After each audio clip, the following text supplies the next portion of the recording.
All right, we're waiting for her. There you are. Hey, there I am. Okay, we finally got it working. Yes, sorry, let me get the right proportion there. I don't want my head Yeah. bigger than yours. Well, that's okay. You're prettier than me, Sue. Great. Anyway, great. So, it's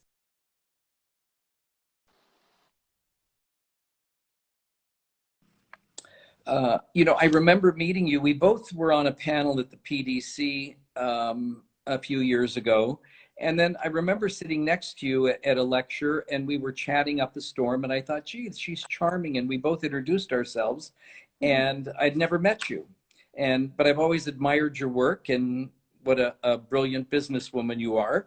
So it was nice to meet you, but it's particularly nice to be able to just sit here and chat with you today. Thank So you. Same way. So, Sue, you're at your home in Santa Ynez? Yes, yes. Yeah. At home in our 100-acre ranch, which started off 25 years ago as a second home when I lived in LA, but morphed very quickly about 23 years ago into a permanent home for me and my family, and it's a fantastic place to live.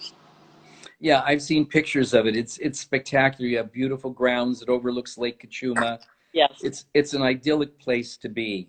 So, how did you happen to choose Santa Ynez for your home base? Some members of my family had traveled to Lake Cachuma as sort of a recreational thing, 40, 50 years ago. So when we came up here, it just was so idyllic for a place to raise our kids. And we wanted to, basically get out of LA. We've homeschooled all of them here until they reach high school, and then they begged to go to public school. And it was an easy decision to actually pick up roots and move from LA to Santa Ynez, like I said, 23 years ago. It's been a great journey for us. In the middle of nature. We're on the edge of Las Virgenes National Forest. Yeah, it's very spectacular. So, are you a California native? I've lived here since I was 5, grew up in Malibu, which was incredible childhood for me. It was way back before the celebrities were there in the 60s, and had a horse I rode on the beach every day and was really out in nature all the time. So I consider myself a native Californian. So I know that you've said in the past that nature has a lot to do with you influencing your design and what you do, how you approach things. How is that? Explain that a little bit. Well, I think for me, being outside when I was young was sort of a spiritual rejuvenation. And I didn't realize it until my late teens that how important it was to me. And then I went into major in art and pottery at Cal State Northridge. So I was just, loved anything natural and that was inspired by outside. And then kind of falling into the interior design industry was the whole story in itself. But for me now, designing products, I'm really getting a chance to produce my vision and my own personal look, because for 40 some years really I was listening to clients and executing their look. So in a way I'm having the time of my life now with designing product, which is all nature influenced and also influenced by the 60s and 70s. Well, and I think just a little bit later, I want to talk about your Yes. products and what you've developed because I know that's your new passion. So so we'll talk about that. So your design business, you do work. I think you said you do work about 60% of your work is residential, and Correct. about 40% is in the hospitality Right. area. And do you find them equally satisfying or? I think our staff would and myself would agree that they're very different, because you're dealing with, on a residential, you're dealing with more emotions. On a hospitality, you're dealing with more politics. So there's a parallel. Mhm. But in terms of What's the most difficult, personality or politics? it switches, we did a lot of work years back in the 80s and 90s for Disney. And that was actually, we got into a good rhythm. We ended up doing 20 projects when Michael Eisner was head of Disney. We got into a rhythm. We understood what he was looking for. He was very hands-on. He picked out every chair fabric, every chair. It was kind of surprising, somebody running a mega billion-dollar company. Right. It was very hands-on. But in terms of doing somebody's own home, I think there's more emotions caught up in it, and you get closer to the clients, if you will. So I think both are equally rewarding, but different problems and issues arrive. Always challenges, let's say. Yeah, yeah. I've worked on a couple residential or commercial projects, and it's when you're dealing with a board of people, Hmm. it's always, I find it always challenging because everybody has a different idea about design, about the direction it should be headed. And it is a game of politics. Yeah, And you find yourself being, sort of the ambassador that's trying to keep this right. all sane and moving forward. Yeah, So I always say that, 10% of our job is talent and 90% of it is psychology. absolutely. That was my minor in college. Yeah. Psychology. Yeah, I think everybody that's going into a career as a designer should have courses in psychology. have to, Mark, otherwise you won't survive. Yeah. So do you have you have a fabulous website, and I know that it was just redone, and it's really stunning, Sue. Um, and I was looking at some of your hospitality projects. Is there one that you have done that particularly sticks out in your mind, or you thought might be a favorite? I thought about that when we talked a few days ago. The one that pops into my memory first is we had the opportunity to do a hotel in Namibia. That's a mouthful. So going to Africa again and again, and really being in the most beautiful country. Africa, to me, is one of the most unusual continents in the world, and I've always had an incredible experience there, both on safari, but also the people and the culture and just the vast landscape. So doing this project allowed me to really see a whole new part of Africa, which I enjoyed. And luckily, our client wanted the hotel to be modern but themed culturally, locally. So it was a great experience, and I'll never forget it. I love traveling for hotel projects, but now I travel personally, for inspiration. But that project really stood out to me as a unique opportunity. It was a 20-hour flight, so it was, but it was worth it. Were you working with an architect from here, or you No, were local architect? architect. Oh, okay. Well, that's very exciting. So what was unusual about that project that you wouldn't have, say, on a typical Four Seasons hotel in Miami or somewhere? was was a native from Namibia, and she was a very important woman. She was educated in San Jose, California, so she really wanted to be respectful to her culture and to also to the beauty of the sand dunes of Namibia, which have become more and more famous since Anne Hmm. had a baby there. That's when it actually got put on the map. But it's just a fantastic, incredible African country that is just so beautiful. And so she was fantastic in allowing us to bring in the culture and the landscapes into our design. And it was challenging, but really rewarding. Very. That's great. So I know that you and I both share the same passion for travel, and it obviously has a great influence on how we approach design. So you also have a wonderful sailing yacht, and you're able to travel by boat, by ship, and that's got to be very exciting. So It, where do it's hard. you have an agenda set out where each year you have maybe a different direction that you how do you have? Um, the boat was, we designed it and had it built in Via Reggio, Italy. So it's an Italian boat. So, of course, we love going to Europe, and it's an incredible Mediterranean boat. But one of my favorite places in the world is French Polynesia, and that's an 18-day sail to get there, which is an experience in and of itself. Now, Yes. we're only the owners of this boat. We actually are the crew. The family is the crew. So we don't have servants. We are the cleaning up and doing everything. So it's really an opportunity for our family to be together a few months of the year and be confined together and experience the beauty of the world. So we love it. It's been an experience for 45 years of our family life. Oh, that's wonderful. Yeah, So I take it your whole family is enjoys it as much as you do. absolutely. So Absolutely. tell me some of the places that this has taken you. That Well, Europe, of course, is a no-brainer because it's an incredible experience to be in the Mediterranean, to experience Europe from the water. Hmm. Hasn't done that. I hope they can get that opportunity in their lifetime. It's very different than traveling on land. But for me, I love nature and the tropics. So when we go to French Polynesia, we find this little atoll, which is a sunken volcano rim, 30 feet Right. across, and it's called Rangiroa. Right. There's basically, we sail to the other end of it and are out there for a few weeks, and we don't see any other people or boats or anything. So it's our own blue lagoon, if you will. And it's paradise. It's just magical for me. I've always loved that type of being in nature and, having no other civilization around. I think it's incredible. Yeah, everything is so pure and Yeah. untouched also. I remember I had never heard of Rangiroa, and I remember my parents' first trip to Tahiti when I was, gee, I think it was before I was in high school. And they came back with pictures that just blew me away, and I was just stunned by the beauty of it. So that was always on the list of places to go, and I'm was headed there last year, but had to cancel the trip. But yeah, it's pretty spectacular. It's And you had a wonderful trip to Bali also, you mentioned.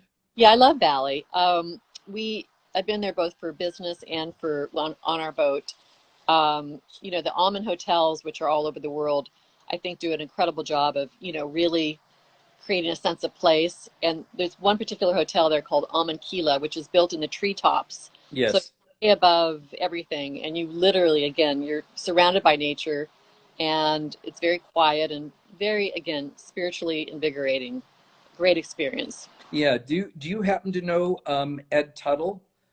I've heard, Um, of course. I don't know. yeah, Ed Tuttle is an architect who lives Yeah, in Paris, very dear friend of my brother's, and Ed has designed most of the Aman resorts. amazing. And it is, staying at one of the Aman resorts is really a spiritual experience, isn't it? Said it. Yes. From the moment they pick you up at the airport, the car, the person that's picking you up, their uniform, the little amenities, I mean, down to the shampoo bottles. It's it's remarkable what they do. Absolutely. So, If you need um, information, go to any almond resort anywhere. yeah, yes. And also go to the hotels you've done. They're pretty spectacular. Absolutely. Yeah, Thanks, and you Mark. can see them on your website. Thank you. So, for your own home there in San Ynez, everyone is always curious about how designers live Mm. and how they go about doing something for themselves. So, do you approach your home the same way you do a typical job, or is it different for you? Or we have a big family, so we have to, I have to interview every situations. What do you think of their room? But if it's a public, Politics again. yes, again, of course, and emotion. Got to keep the emotional level good and even. So, but we live very much close to nature out here. It's pretty casual. There's no formality in this home at all. It's kids are running in and out, so it has to be extremely durable. So that's why any hospitality experience that I've had always comes into play for actually any residential project we do, because more and more people want their homes to have certain rooms or certain places be bulletproof like a hotel. And I Right. think knowledge is invaluable, and especially up here where we have kids running around and grandchildren running around, and they come in and out, and you have to be able to wipe it down. Yeah. Practicality and design. Absolutely. So I know some of their students from the UCLA class that I lecture to are watching this, and I thought it might be interesting to ask you this. One of the questions that I'm always asked is, what is the best way to get started in this business, in this interior design industry? And you're at the top of the field, somebody that people greatly admire. How would you answer that? I think you have to expect to start at the bottom, and that's what I did, and I'm sure Hmm. everyone I've been listening to during this quarantine, has similar stories. I was listening to Nate Berkus and Jeremiah, and everybody has a story of Michael Berman, of just basically starting at the bottom. It's in the mail room, if you will, the parallel to Hollywood, where, I was the junior designer, I was the receptionist, I was the bookkeeper, I was the librarian. Being able to do everything, I think, is the best way to learn all aspects of the business and really to learn every part of it. And then you can know which part you enjoy the most. Some people don't like meeting with clients. Some people like being in the office. Some people like travel. Some people are very confident in meeting with clients. So it's a matter of getting to know who you are. But you have to start as an intern or at a very, beginning level. And then you absorb everything you can, ask questions of everybody. It's not an intrusion. People are complimented when you ask questions. And people are always anxious. People that are inquisitive and want to learn, people are more than happy to Absolutely. teach them. And it's great. I know when we're looking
to interview people, I want people that are inquisitive. I want to see their enthusiasm. Expect, but I think doing anything in the real life situation, wow, you're like a sponge. You absorb everything if you're Right, interested. And it's right. not in the beginning at all. It's just really learning everything you can. And then again, being tuned into yourself and seeing what you are comfortable with, what you enjoy, and then furthering that into your career and creating a roadmap at the beginning.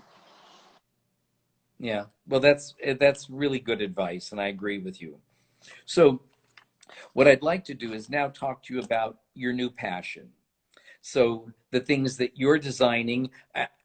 So, tell me a little bit about how this came, why you wanted to do this, because your your design business is very successful, and what made you want to branch out? Luckily for me, the best words of advice I had early on from a business standpoint was replace yourself. Now that's a hard one, Mark, because we all have egos and we all have vanity. But Hmm. that advice, and I really did replace myself with Kara Smith, who runs the day-to-day operation of SFA Design, and she's actually started a new division with, for high-end residential for the billionaire clients we have, with called KES Studio. So I replaced myself in terms of running the company because for me, when I hit, I'm just going to say my early 60s, after 40 years of showing swatches to clients, I decided I need to do something different. And I think it's important to, like I said before, be attuned to yourself, what makes sense for you. So luckily I had Care to take over the day-to-day running of the company. And I started feeling like I wanted to actually produce, design things I loved. And again, I go back to Malibu, the 60s, the 70s, and my original design icons, which were Michael Taylor and Steve Chase, who, really to me created the California look, Yes. in the early 70s and into the 80s. So I became, very inspired to create products that reflected who I was. Because again, for 40 years of designing for clients, that was sort of in the background and not able to blossom, if you will. So I've had the pleasure of being able to blossom, with in Kravic with a 76 SKU fabric line plus trim and wallpaper, and it's been a fantastic experience, working with them. They definitely are the best in the business in terms of fabric and textiles, and Scott Kravic he's got it in his blood. And then with A. Rudin, again, who is a 100-year-old also family, again, generational, that again, they know the California look. Their factories in Hmm. Los Angeles, but I approached them to do sort of a live edge, more feminine, if you will, first female designer for them, furniture line, and that's been very successful. Then I've gone on to develop a line for fuse lighting, working with Kevin. Um, Kolonowski. for saying that. Yes. Yeah, but he was fantastic. We designed a capsule collection of lighting that's just being launched, and a line for country floors that's very. I think if you watch the movie Once Upon a Time in Hollywood, that's the era, like 1969. The surfboards, and I'll show you that in a minute. And then rug collection, and it's so on. So I really feel like I'm just at the beginning of my product design career, and I'm enjoying it. It doesn't feel like work. Work. Well, that's the beauty of it. If you can do this at that point in your career and Absolutely. just love it, that's so exciting. So, has technology today played any role in the design of your merchandise? That's an interesting question, Mark. I think that the only thing is, I would say, communication technology.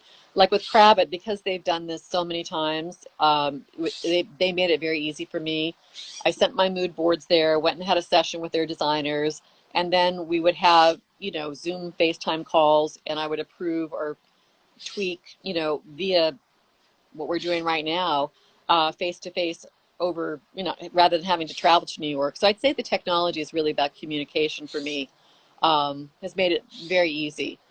So, but other than that, I'm not a very techie person. I'm a, aging baby boomer who Well, has, you and I are the same. It took us a little while to coordinate this talk because we're yeah. both in the same situation. It's all, but I think in the terms of communication, yes, it's been a huge benefit for me in designing product. Uh-huh. And in designing product, how do you see um, what do you see the changes going forward in product design? Because things right now, we're in a real important crux of change at this moment, don't you think? Absolutely. And the thing that I'm hearing from my clients, and Kara, who has her pulse even more on the day-to-day clients, I think that in terms of being renewable, recycled, sustainable, all of those words, they've been around since the 60s, but they're popping up more and more. And I think both clients and designers want to get real. So we're starting to not just go into a trend of that, but the demand is really, hey, let's really be conscious of, not ruining this planet. And I think that this time has made us all more aware, the air getting cleaner. Let's not ship everything from China. Let's try to make it in America. Let's try to Right. recycle. So I think that trend, if you will, is just going to become more and more real. The demand from our clients is becoming more and more, and the wealthier they are, the more they actually are, really responsive to green, recycled, sustainable. It makes them feel better. So Yeah. I think designers will need to respond to that, and manufacturers too. So just, again, the products were very limited in terms of what we would show our clients, 20 years ago, not very classy, but like, for instance, what we talked about earlier, the commercial fabrics now that hold up Right. look luxurious Oh, as, they're incredible. That we use commercial fabrics, indoor, outdoor fabrics inside. They so hold up. And what you said earlier about, you have children, grandchildren. We use indoor, outdoor fabrics in family rooms because they have dogs and pets and kids, and people don't want to worry about their furniture. So these types of things are very important and very practical. I mean, I think a lot of people think what we do is very extravagant and we don't think about practicality, but we do. And especially you have grandchildren, so you understand that completely. that's the trend I see, Mark. And I just think that, again, it's been around since the 60s, that all of that terminology, but it's real now. We really Yeah. do need to, not make everything in China, fly it over, and, ruin our earth. We need to really try to be sensitive all the way around. Yes, we do. That's nice to hear. Um, So, Sue, do we get to see a little bit of what you've created? I know Yeah. that you said you'd bring a few things to show us. So I think it's show and tell time? Absolutely. So Okay. I'm not sure how to do this. So the camera is facing me, so I guess I'm going to turn the phone around and show you, Mark. Yeah. Um, I've laid out some of my favorite crab. Like I said, there's 76 views, but I'm going to turn around and show you. Still talking. It's actually great to see them in the sunlight. These are very, very high-end couture level from Cravat, but a lot of beautiful shears, trims. I'm just going to hold up some of my favorite, you can see the Yes. silhouettes are pretty spectacular. Is that linen? They're a combination of linen and hand printed, and Uh-huh. I've laid out a kind of a whole random layer here of the skews, which are actually great outside. You don't usually get that in the showroom. And again, these are at the very high end of the draperies and shears. Very pretty. And two, hand printed velvets. All inspired again. The collection is called Malibu. Let me give you a little view of my vista. Wow. That's unbelievable. I was going to say, can you take a second and Yes. show us the Yeah. background? So basically, you're looking at the pool, our pond, which is for fire prevention, and then beyond that is Lake Kachuma. And again, this is our paradise. And I think you asked me, Mark, what I do for fun. I spend an hour or two every day outside since I'm not traveling this summer. And the other thing I'm doing for fun, by the way, you'll laugh, is watching HGTV. I've never watched it before, but until the quarantine, but I love it. Um, so, especially Nat and Jeremiah and the Property Brothers, I love them. And here, Mark, is my collection for country tiles, Okay. the surfboard and the Oh, shelf. I see. Sure. And It's very 60s, isn't it? yeah, they think the colors, if you see Once Upon a Time in Hollywood, it's totally the colors that were in that. And so hopefully that gives you a little sense. And of course, if we had more time, I'd love to show you the collection for A. Rudin and Fuse, but another time. Yeah, we'll do that another time. Yeah. Um, and so what is next for you? Where do you want to go with this? What other types of things do you want to create for the line other than tiles and fabrics? I would love to do plumbing. I really would. I've been Okay. a line of plumbing. I haven't really, thought about who or what I yet. think that's a brilliant idea because it is somewhat limited. We all tend to use the same things over and over. And I would love to do a line of outdoor furniture Uh-huh. because again, especially again during these times, I know my family, we're living You outside. live outdoors. We're living outside, and even when I did my favorite room with Cravat, I said, "Can I do outside?" They said yes, because that's really where we spend our time. But I think I would love to do a line of outdoor furniture, outdoor fabrics, and plumbing. I don't know. I think it's there's so many opportunities, and I'm just trying to actually gather my inspirations. And like I said, HGTV. I've been surprised how much I've been enjoying watching that during the quarantine. It's been fun and kind of living vicariously because I'm not out remodeling right now. And Right. what these designers are doing on TV, and plus the personalities are so charming and lovable. It's been fun. Oh, that's great. Well, Sue, you really are an inspiration. And thank you so much for joining me. This is a lot of fun. And I know that everybody has enjoyed listening to you because um, I'm a person that greatly admires you and what you've accomplished. And especially to see you at home and see you in that incredible setting. So thank you. And maybe we can have another talk and you'll show us another part of your collection that in the next few months. We'll do this again. I'd love that, Mark. Thanks again for the opportunity. Thank you, Sue. And thank you for everybody for watching. And I hope you watch next week. I have a very special guest. Next week, we're going to talk to one of the world's leading classical sculptors. And he's currently working on the World War I Memorial for Washington, D.C. This is a piece of world and American history. and I hope you'll join us for a talk with my dear friend Sabin Howard.